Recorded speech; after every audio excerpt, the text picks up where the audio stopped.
Like کریں، comment کریں، share کریں اور ہماری چینل دینی بیان کو سبسکرائب کریں۔ ایک چھوٹا سا اگرچہ ٹکڑا ہے لیکن بہت معنی خیز ہے۔ لمحے نے خطا کی، صدیوں نے سزا پائی۔ کبھی کبھار ایسا ہوتا ہے کہ ایک چھوٹے سے لمحے میں خطا ہو جاتی ہے اور اس کی سزا صدیوں تک رہتی ہے۔ اسی لیے ہمیشہ ایک بات یاد رکھیں کہ ہم سے ہونے والی غلطیوں کا تعلق کس بات سے ہے۔ اپنی ذات سے ہے تو اس کی تلافی ہو سکتی ہے، لیکن کسی اور کی ذات سے ہے پھر یہ دیکھنا ہوگا کہ وہ ذات کون ہے۔ میں یہ بات اس لیے عرض کر رہا ہوں کہ کربلا کے واقعات کے بعد صدیاں گزر گئیں، لیکن اس ظالم حکومت یزید کی حکومت پر اب تک لعنت کی جا رہی ہے اور قیامت تک یہ چلتا رہے گا۔ حالانکہ اگر تاریخ دیکھی جائے تو بہت مختصر سی حکومت کرنے والا ہے شخص، یعنی صرف اس کو 3 سال ملے ہیں۔ حضرت امیر معاویہ کے انتقال کے بعد تخت پر بیٹھا اور 3 سال تک حکومت کیا، اس کے بعد بہت سخت بیماری کے عالم میں مر گیا۔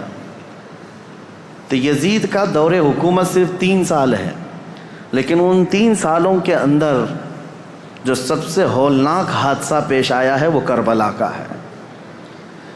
اور دوسری بات یہ ہے کہ یزید کربلا میں حاضر بھی نہیں تھا، کربلا میں گیا نہیں ہے، لیکن سارا الزام اس کے سر پر ہے۔ اس کی وجہ یہ ہے کہ اس کی منشا سے ہوا تھا، اس کے حکم پر ہوا تھا۔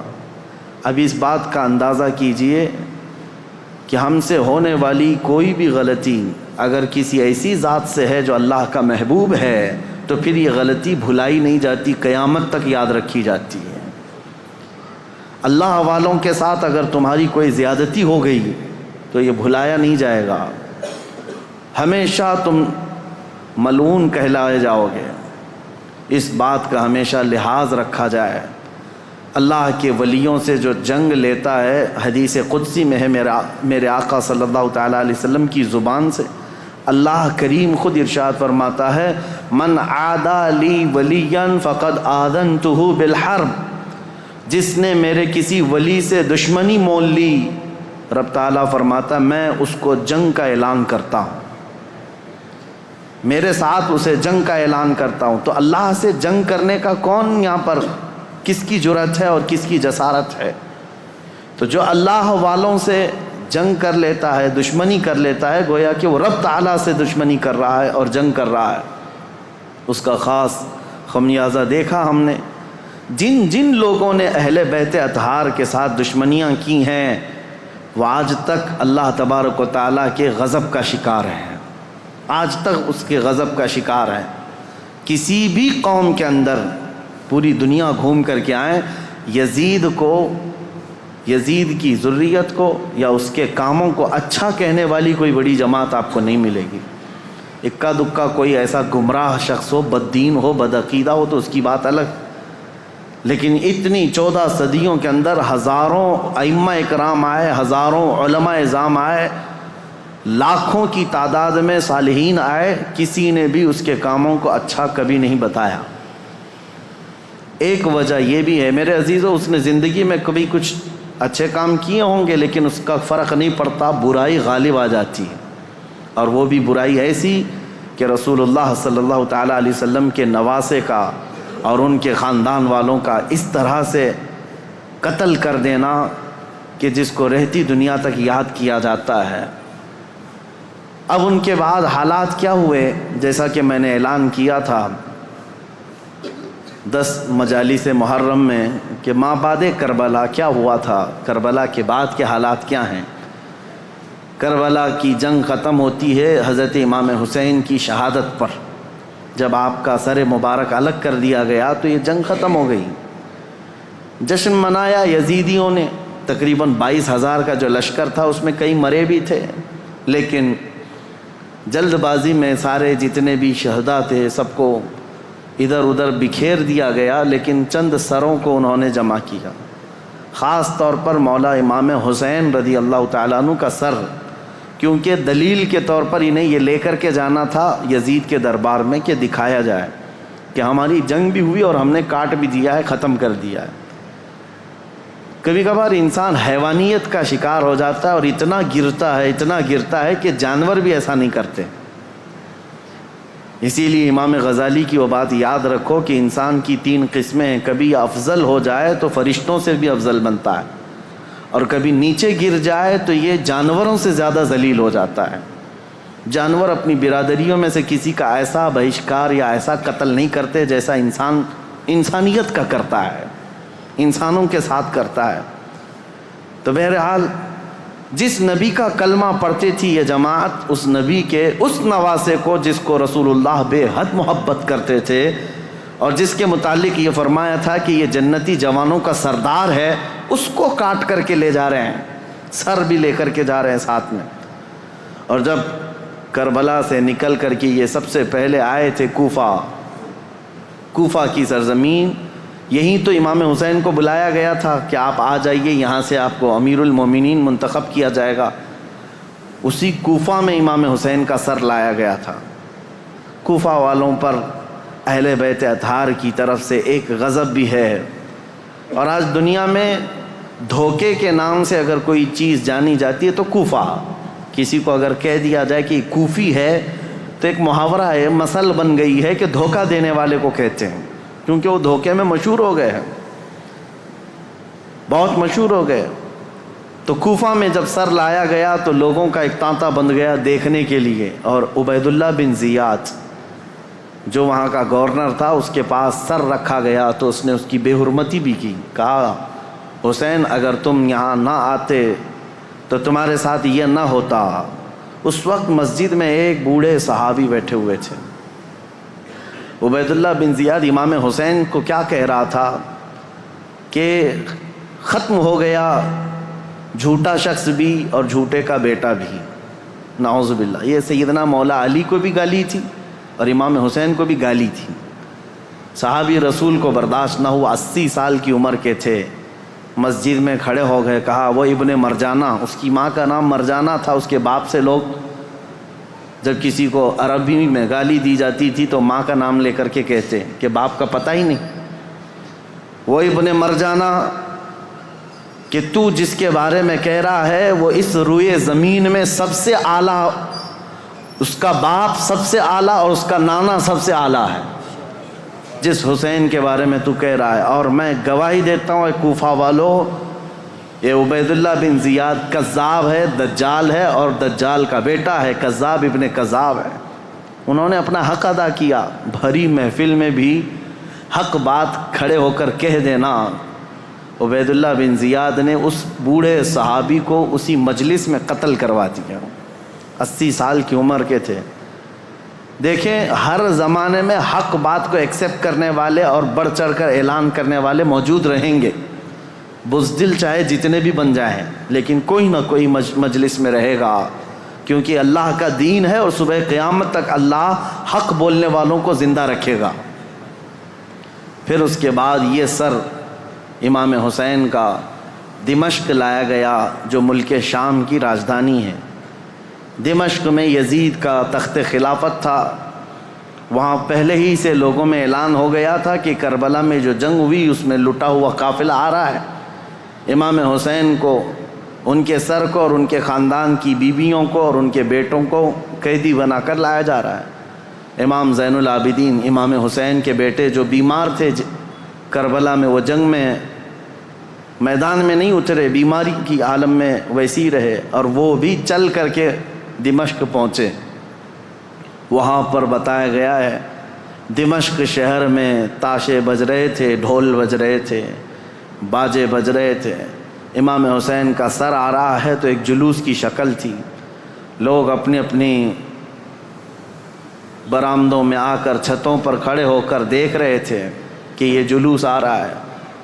اس عجیب حال ہے کہ شاعر نے بہت اچھے انداز میں کہا ہے کہ عجیب امت ہے، قتل کیا شبیر کا وہ بھی نعرے تکبیر کے ساتھ، یعنی ایک طرف اللہ اکبر کہنے والے ہی ہیں، اور اسی رب ذوالجلال کے سب سے پیارے محبوب صلی اللہ علیہ وسلم کے نواسے کا قتل کر رہی ہے امت، اور پھر اس کے بعد اس کو گھما بھی رہی ہے۔ جب لایا گیا دمشق تو یہ حالات تھے کہ باجے بج رہے ہیں، ڈھول بج رہے ہیں، تاشے بج رہے ہیں، اور یزید کے دربار میں یہ لٹا ہوا قافلہ جب پہنچا تو یزید نے مگرمچھ کے آنسو بہائے اور کہا حسین اگر تم بغاوت نہ کرتے تو یہ حالات نہ ہوتے، اور اگر میرے سامنے آ جاتے تو میں قتل کا حکم نہیں دیتا۔ یہ سب حالات لکھے ہوئے ہیں، لیکن میرے عزیزو ایک بات ہے میں یہاں پر کلیئر کر دیتا ہوں۔ بعض ایسے لوگ ہیں جو تحقیقات کی بنیاد پر یہ کہتے ہیں کہ یزید تو افسوس کر رہا تھا امام حسین کے قتل پر، وہ راضی نہیں تھا۔ ہم کہتے ہیں یہ قتل ہو جانے کے بعد آنسو بہانا اور راضی نہ ہونے کا ڈھونگ کرنا یہ بات الگ ہے۔ اگر یزید حقیقت میں راضی نہیں تھا تو امام حسین کے قتل کے سلسلے میں جتنے کوفہ میں گئے تھے ان کو پکڑ کر سزا بھی تو دے سکتا تھا، لیکن سزا کسی کو نہیں دی گئی۔ اس کا کیا مطلب ہے؟ ایک طرف تم رو کر کے لوگوں کو بتا رہے ہو کہ میں اس سے راضی نہیں تھا۔ اگر تم راضی نہیں تھے تو عبید اللہ بن زیاد، عمرو بن سعد، شمر، خولی، یہ جن لوگوں نے مولا حسین کے ساتھ ظلم کیا اور ان کے بچوں کو مارا ہے، یزید بھرے دربار میں بلا کر کہتا کہ انہوں نے میری رضا کے خلاف کام کیا ہے، رسول اللہ کے بیٹے کا قتل کیا، لہٰذا ان کا قتل ہوگا، کہیں تاریخ میں نہیں ملتا ہے۔ تو لہٰذا یہ ڈھونگ رچانا یہ ایسا ہی ہے میرے عزیزو کہ صرف اتنا بیان دے دینا کہ ہمیں کھیت ہے، ہمیں افسوس ہے۔ یہ تو پولیٹیشین جیسے آج بھی کرتے ہیں، سیاسی لوگ، قتل ہو جائے، پورا کا پورا گاؤں جل جائے، اور اس کے بعد تم ایک اسٹیٹمنٹ دے دو کہ ہمیں کھیت ہے، ہمیں افسوس ہے اس بات کا۔ تو کیا اتنا کہہ دینے سے ساری چیزیں ختم ہو جائیں گی؟ اسی لیے میں نے تقریر کی شروع میں ہی کہا لمحے نے خطا کی صدیوں نے سزا پائی۔ کبھی ایک لمحہ خطا ہو جاتی ہے اور اس کی سزا قیامت تک قائم رہتی ہے۔ یہی یزید نے کیا۔ 3 سالہ دور تھا اس کا، صرف تاریخ میں موجود ہے، اس کی حکومت صرف 3 سال چلی، لیکن ان 3 سالوں کے اندر جو اس نے ہولناک یہ حادثہ کیا ہے تو اس کی مذمت اور اس کی وجہ سے اس پر لعنت یہ صدیوں تک جاری رہے گی۔ امام حسین کا سر مبارک جب آیا وہاں پر تو عجیب حالات تھے۔ کچھ صحابہ بھی وہاں موجود تھے، انہوں نے یہ روایت بھی بیان کی ہے۔ دمشق کے دربار میں جب امام حسین کا سر لایا گیا، اس وقت سیدہ زینب رضی اللہ تعالی عنہا نے ایک خطبہ دیا تھا وہاں یزید کے دربار میں، پردے میں تھیں لیکن انہوں نے حالات بیان کیے تھے۔ وہ کرب ہے، وہ درد ہے ان کے خطبے میں، انہوں نے جھنجھوڑ رکھا تھا، حتیٰ کہ جو یزیدی دربار میں کھڑے تھے وہ بے اختیار رونے لگ گئے تھے، چاہے جیسا بھی پتھر دل ہو لیکن پگھل گیا تھا۔ تو یزید نے یہ دیکھا کہ ہمارے یہاں پر حالات خراب نہ ہو جائیں، اس نے یہ سارا نظام بند کروا دیا، لوگوں کو باہر کروا دیا۔ تو امام حسین کے سر کو بار بار وہ چھڑی لگا کر بات کرتا تھا، اور اس کے بعد تاریخ میں یہ موجود ہے کہ امام حسین رضی اللہ تعالیٰ عنہ کا سر مبارک، اس میں روایات میں اختلاف ہے۔ بعض نے کہا امام زین العابدین کے ساتھ مدینہ طیبہ لایا گیا، بعض میں شہر عسقلان میں رکھا گیا جو ملک شام کا ایک علاقہ ہے، تہخانے میں رکھا گیا تھا، اور تقریباً 450 سال کے بعد وہاں سے مصر لایا گیا قاہرہ میں۔ قاہرہ میں آج بھی امام حسین کا سر مبارک دفن ہے۔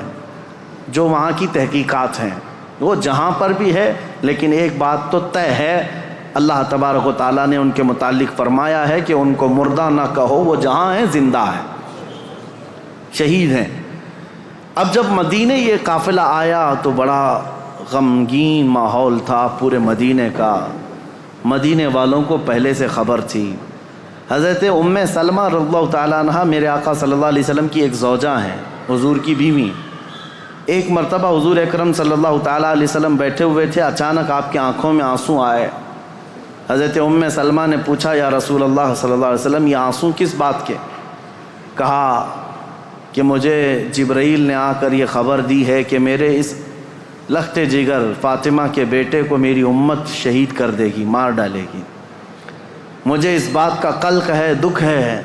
اور جبرائیل نے ایک شیشی میں مجھے مٹی لا کر کے دی، وہ اس کربلا کے میدان کی، اور وہ حضرت ام سلمہ کو دے دیا۔ حضور نے کہا کہ یہ شیشی سنبھال کر کے رکھنا، جس دن دیکھنا کہ اس کی مٹی لال ہو گئی تو سمجھ لینا کہ میرا بیٹا شہید ہو گیا۔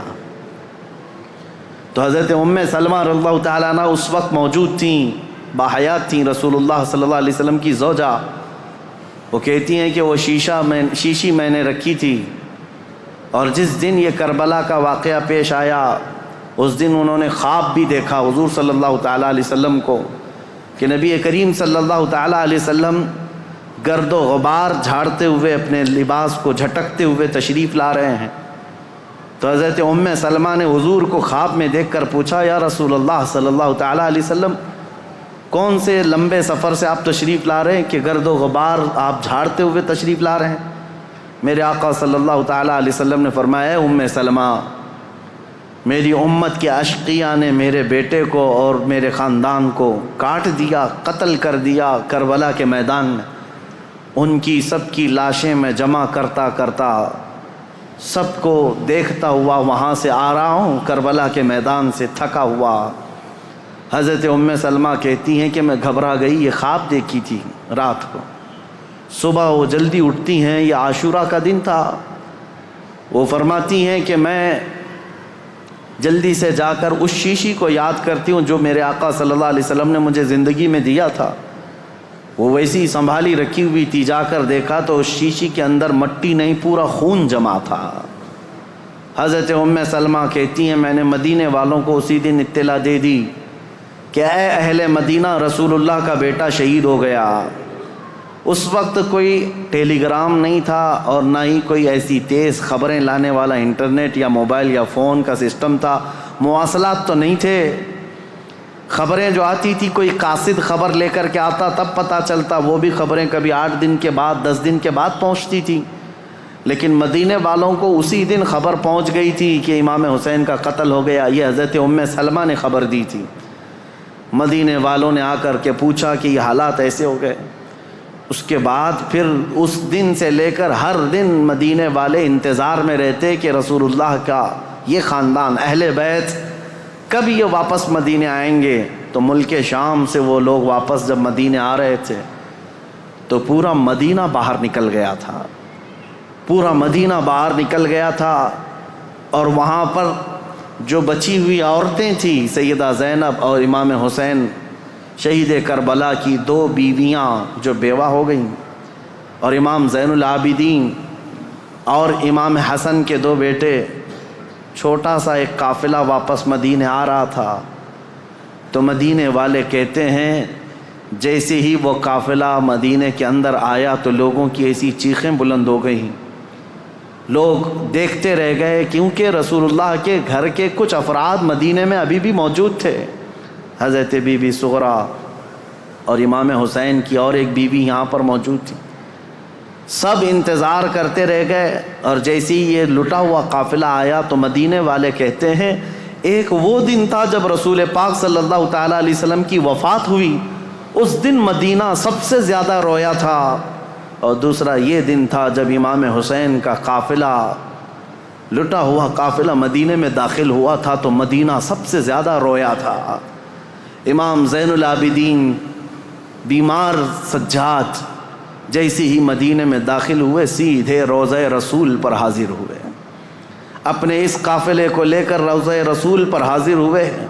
لوگ دھاڑے مار مار کر روتے تھے۔ امام زین العابدین کربلا کی پوری داستان رسول اللہ کو سنا رہے تھے کھڑے ہو کر، کہہ رہے تھے یا اللہ کے رسول، نبی محترم، نبی محتشم، آپ کے اس لاڈلے نواسے کو جو آپ کے کندھوں پر بیٹھ کر سواری کرتا تھا، آپ کا وہ لاڈلا نواسا جو آپ سجدے میں جائیں تو پیٹھ پر سوار ہو جاتا تھا، اس لاڈلے نواسے کو اشقیاء کی جماعت نے بغیر پانی دیے، بغیر کھانا دیے ذبح کر دیا۔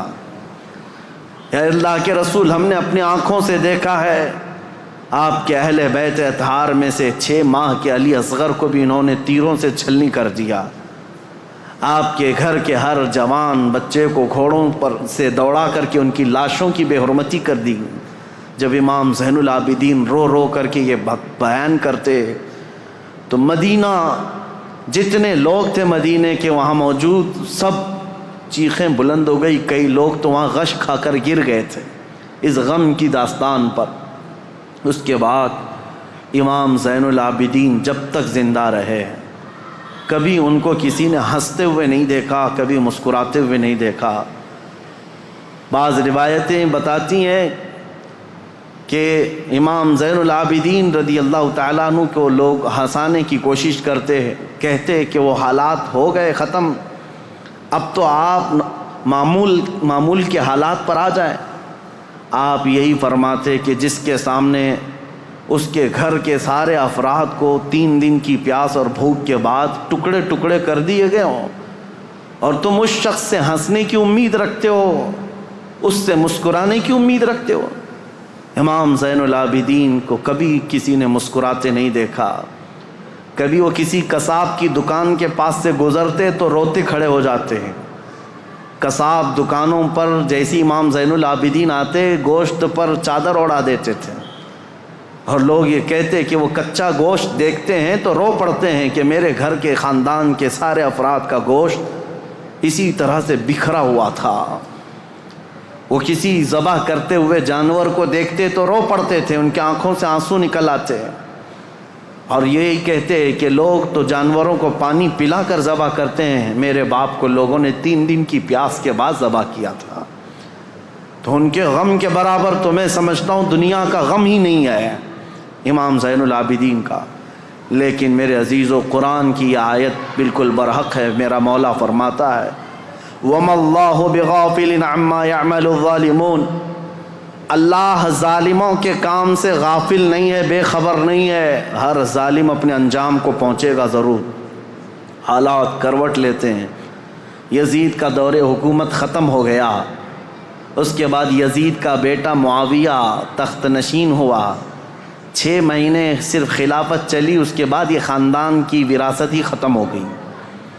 معاویہ کے بعد یعنی یزید کا بیٹا جو معاویہ تھا، اس کے بعد پھر اس خاندان میں خلافت ہی ختم ہو گئی۔ مروان کی حکومت چلی، مروان کے بیٹوں کی حکومت چلی، لیکن اس اثنا میں ایک شخص مختار ثقفی نام سے کوفہ کی سرزمین سے ابھرتا ہوا ایک نوجوان نکلا۔ وہ اہل بیت کا جانثار تھا، محب تھا، چاہنے والا تھا۔ وہ کوفہ کی ساری طاقت و قوت کو اس نے جمع کر لیا، اور اسی دن سے اس نے طے کیا کہ رسول اللہ کے خاندان کے ساتھ جو ہوا ہے میں اس کا بدلہ لے کر کے رہوں گا، میں کفارہ ادا کروں گا۔ تھا تو کوفہ کا رہنے والا، اور اس نے اپنی پوری مجتمع طاقت کو لے کر وہاں کی سارے لوگوں کو جمع کر لیا۔ اس کے بعد پھر ایک بعد دیگرے لوگوں کو ڈھونڈنا شروع کیا، اور جو تاریخ ہے میرے عزیزو، اس نے پیچھا کیا سب سے پہلے اس شمر کا جس نے امام حسین کی گردن الگ کی تھی۔ اور ایک لمبا واقعہ ہے، میں مختصراً یہ بتاتا ہوں۔ وہ شمر چھپتا چھپاتا کوفہ چھوڑ دیا، جا کر کے ایک کھیتی میں رہنے لگا، اور اس کے بعد پھر وہاں سے بھی چھپ کر کے کسی کسان کے ساتھ رہتا تھا۔ لیکن مختار ثقفی نے قسم کھا لی تھی کہ ہر اس شخص کو میں قتل کروں گا جو کوفہ سے نکل کر کربلا کے میدان میں امام حسین کے مقابل میں گیا تھا، اور جتنے گئے ہوئے تھے ان کو چن چن کر کے وہ قتل کرتا گیا، مارتا گیا۔ اور اس کے بعد پھر شمر مل گیا، اس کو اس نے اتنی بری طرح سے قتل کیا کہ اس کے ٹکڑے بکھیر دیے، اور اس کے بعد کتوں کو کے سامنے اس کے ٹکڑوں کو ڈال دیا جو امام حسین کا قاتل تھا۔ پھر خولی بن یزید تھا ایک شخص، اور ایک شخص تھا جو امام حسین کے جسم اقدس پر پیر رکھ کر کے ان کو گرایا تھا، وہ تو پہلے ہی مر گیا۔ تو مختار ثقفی نے کہا کسی بھی کوفی کو مرنے کا بھی حق نہیں ہے بغیر سزا لیے ہوئے۔ اس نے اس کی قبر کھدوا دی، اور اس کے بعد اس کی لاش کو جلوا دیا، کہا یہ عبرت ہے لوگوں کے لیے۔ اور اس کے بعد عبید اللہ بن زیاد جو گورنر تھا، اس کی جنگ ہو گئی ابراہیم ایک اور گورنر بصرہ کے گورنر کے ساتھ، اور وہ حاوی ہو گیا، عبید اللہ بن زیاد کی فوج ماری گئی۔ پھر عبید اللہ بن زیاد گرفتار ہو کر کے آیا، تو مختار ثقفی گیا اور کہا کہ یہ شخص میرے حوالے کرو، یہی ہے پورے کربلا کی داستان کا اصل مجرم۔